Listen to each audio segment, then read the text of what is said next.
वगैरे सगळं राम राम राम सगळे झाले राम राज्य काय उणे आम्हासी धरणी धरी पीक गायी ओळल्या म्हशी. गायी ओळल्या म्हशी म्हणजे ज्या गायी आटल्या होत्या गायी म्हशी आटल्या होत्या त्या पुन्हा दूध द्यायला लागल्या. कारण गायी म्हशीला सुद्धा शोक झाला होता.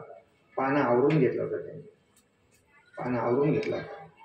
पण राम राजे झाले की गायी ओळल्या म्हशी इकडे तिकडे आनंद झाला. दळिता कांडिता सगळीकडून आनंदाचा ध्वनी ऐकू यायचा. स्वप्नीही दुःख कोणी न देखे डोळा नामाच्या गजरे भय सुटले कळी काळा. स्वप्नात कोणाला दुःख राहिलं नव्हतं.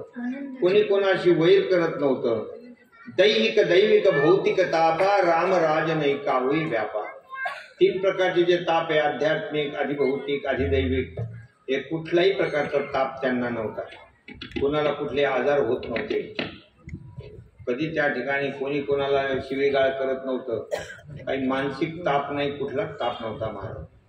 कधी अनावृष्टी अतिवृष्टी दुष्काळ पडणं वगैरे ह्या गोष्टी तिथं काहीच नव्हत्या. कुठलं दुःख तिथं राहिलं नव्हतं. सबनर करई परस्पर प्रीती चलई स्वधर्म निरत शुद्धी. सगळेजण एकमेकावर प्रेम करत होते. नीतीनं वागत होते. नीतीनं वागत होते. अशा प्रकारचे होते. आपला धर्म कोणी त्या ठिकाणी सोडत नव्हतं. अल्प मृत्यू नाही कवने उपीरा सब सुंदर सब बिरुद. कोणाचा अल्पमृत्यू होत नव्हता. जसं आता आपण बघतो लहान लेकरूच मरून जातं. कुठे तरुणच मरून जातो. कुठे कोणीच मरून जातं. असं वयाप्रमाणे वगैरे तसं मृत्यू रामराज्य असं कधीच मरत नव्हतं. कोणी अल्पमृत्यूचा मृत्यू होत नव्हता महाराज. अल्प मृत्यू नाही कवने उपीरा. कोणाला कशाही प्रकारचं दुःख नव्हतं. कुठली पीडा नव्हती. सब सुंदर सब बिरुज शरीरा. सगळेच लोक सुंदर होते. स्त्री पुरुष सगळे सुंदर होते रामराज्यामध्ये. आणि बिरुज शरीरा म्हणजे धष्टपुष्ट पहिलवान लोक होते.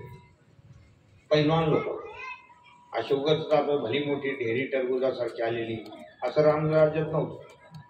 असं रामराज्यात नव्हतं. मला एका जमीन सांगितलं म्हणजे महाराज या ढेरीमुळे मला फोटोच बरोबर येत नाही. फोटो कसं काय चांगला येईल मला इथून वर काढायचं. त्याला फोटो काढण्याला सांगितलं इथून वर काढायचं इकडे काढायचं नाही. मला काही दुःख मानून घेतो पण ढेरी पण चांगलीच असते. एखाद्याला चालता चालता कुठं जर एखाद्या खांबाला धडक बसली भीतीला धडक बसली तर डोळ्याला वगैरे लागत नाही. डोळ्याला मार लागत नाही. ते एअरबॅग हा एअरबॅग काही वाईट मानून घेऊ.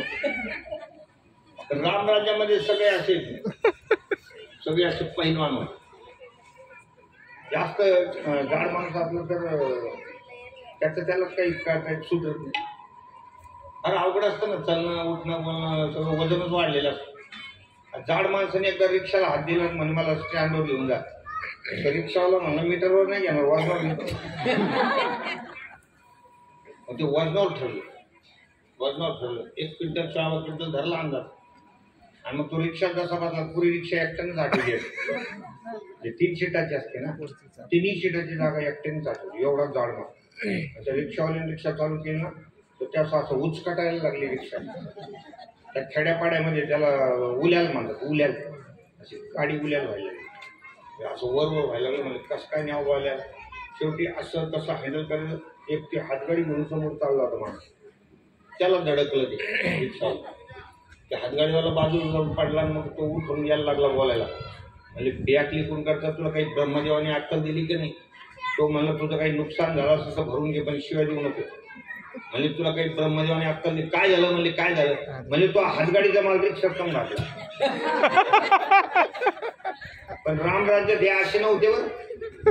सब सुंदर सब बिरुद शरीरा नाही दरिद्र को दुःखी न देईना. कोणी गरीब नव्हतं रामराज्यामध्ये. कोणी असं हीन दिन नव्हतं. कोणी भांडणं करत नव्हते. सासू सुना काय आनंदाने राहायचं. काय आनंदाने राहायचं. आता काय नुसतं बोलायचं नुसतेच. काय म्हणते सुन या आहे तुझं या आहे तुझं.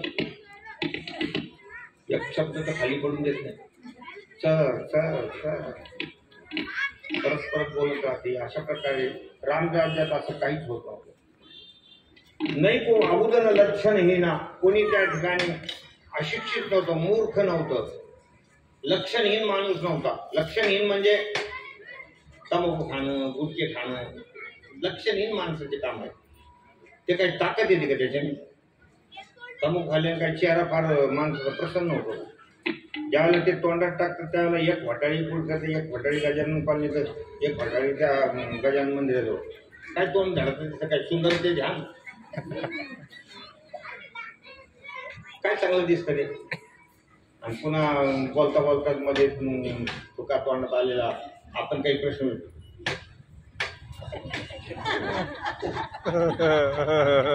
गचाळ काय त्याला लक्षणहीन माणसं म्हणतात. लक्षणहीन. एक 2-3 वर्ष अगोदर माझ्याकडे 2 जण आले होते. ते म्हणजे महाराज आमच्या गावाला सप्ताह आहे. म्हणजे ठीक आहे त्याच्यात एक तुमचा दिवस घालायचा. अवघडच गोष्ट आहे यार.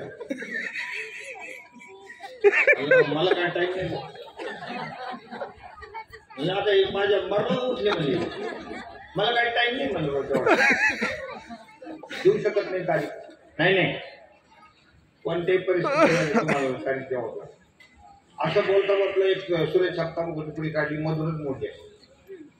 त्या माणसाने सगळं हातावर घेतलं. अर्धा भाग चुना काढला तोडला.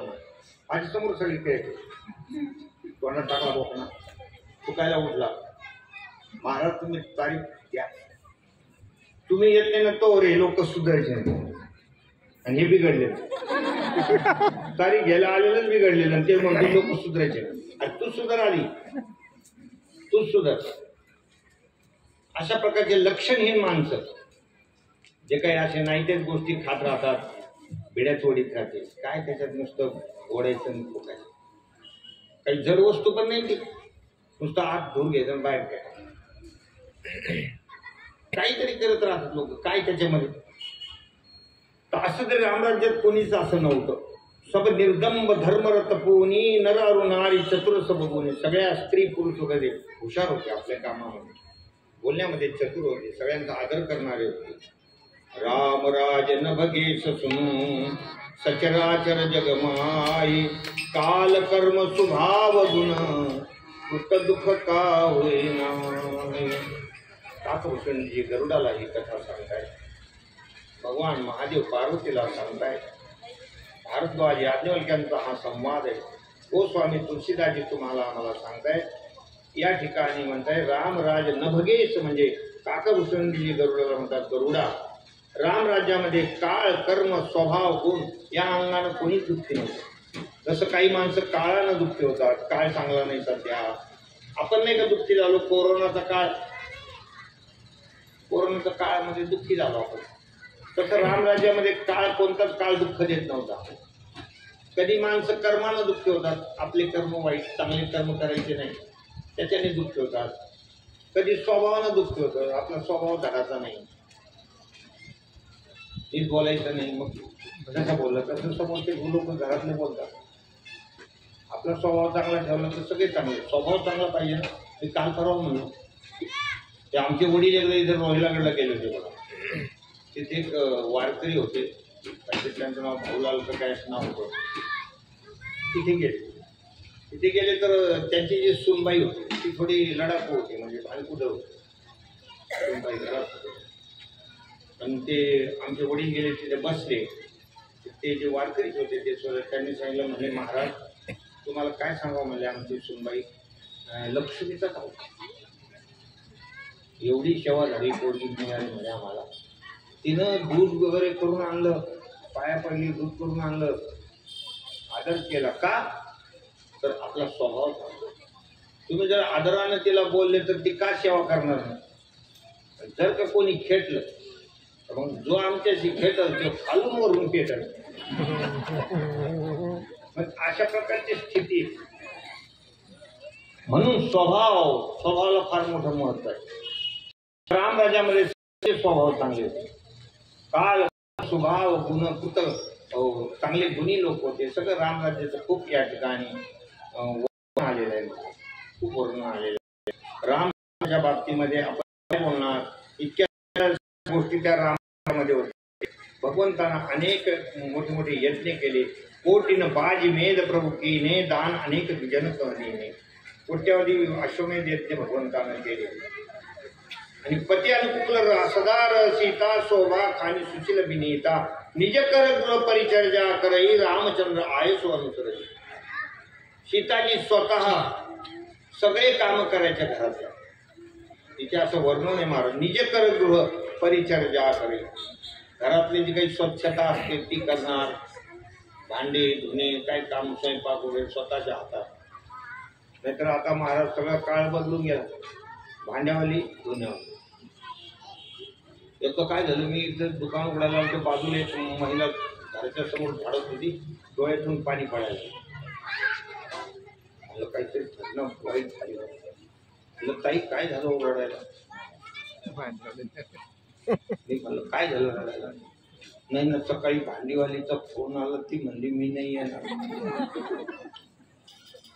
त्याच्यामुळे रडायला यायला. भांडेवाली धुणीवाली हे सगळं काम, घरातले काम कोणी करत नाही. फक्त इकडे तिकडे शॉपिंग म्हणा, शॉपिंगला तयार, हॉटेलमध्ये खायला जायचं की तयार, पण घरातले काम म्हणजे घरातले कामं केले तर शरीर पण चांगलं राहतं. असे धुणं घेतलं तर असे हात फिरत राहतात, बळकट येते हातामध्ये, मनगटामध्ये बळकट येते. नाही तर मग सांधेवात होतो. नाही केलं तर ते हाडे जागच्या जागी कष्टानं होते. मला उचलता येत नाही, काही माझ्याकडून काही होत नाही, असं ते होऊन जातं. म्हणून स्वतः सीताजी हे सगळं करायचं. निज कर गृह परिचर्या करई रामचंद्र आयसु अनुसरही. आपल्या स्वामीच्या आज्ञेप्रमाणे वागत होते. पतीची आमता अनुसरून पतिव्रता. अशा प्रकारचं त्यांचं जीवन होतं. पुढे सगळ्या 4 बंधूला 2-2 अशा प्रकारचे पुत्र रत्न झाले.